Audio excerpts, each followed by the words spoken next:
চট্টগ্রামে আওয়ামী লীগ নেত্রী ও সুচিন্তা ফাউন্ডেশনের বিভাগীয় সমন্বয়ক অ্যাডভোকেট জিনাত সোহানা চৌধুরী ও তার স্বামী মোহাম্মদ ইমরানকে গ্রেপ্তার করেছে পুলিশ। মঙ্গলবার বায়েজিদ থানা পুলিশ বিষয়টি নিশ্চিত করেন। এর আগে সোমবার রাত 1টার দিকে নগরীর বায়েজিদ এলাকায় একটি বাসা থেকে তাদেরকে গ্রেপ্তার করা হয়। জিনাত সোহানা সাবেক সিডিএ সদস্য, ফারমিন গ্রুপের চেয়ারম্যান এবং চট্টগ্রাম চেম্বার ও বিজিএমই এর সাবেক সদস্য। তার স্বামী মোহাম্মদ ইমরান যুক্তরাষ্ট্রের ফ্লোরিডা আওয়ামী লীগের সভাপতি।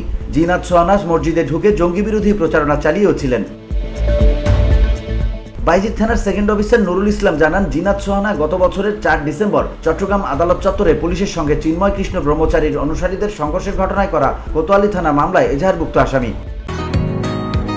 বসুন্ধরা, উত্তরা, বনশ্রী, কুড়িল ও বাড্ডা সহ রাজধানীর বিভিন্ন স্থানে অভিজাত ও অত্যাধুনিক মানের ফ্ল্যাট কেনার এক নির্ভরযোগ্য প্রতিষ্ঠান প্লেজেন্ট প্রপার্টিজ লিমিটেড।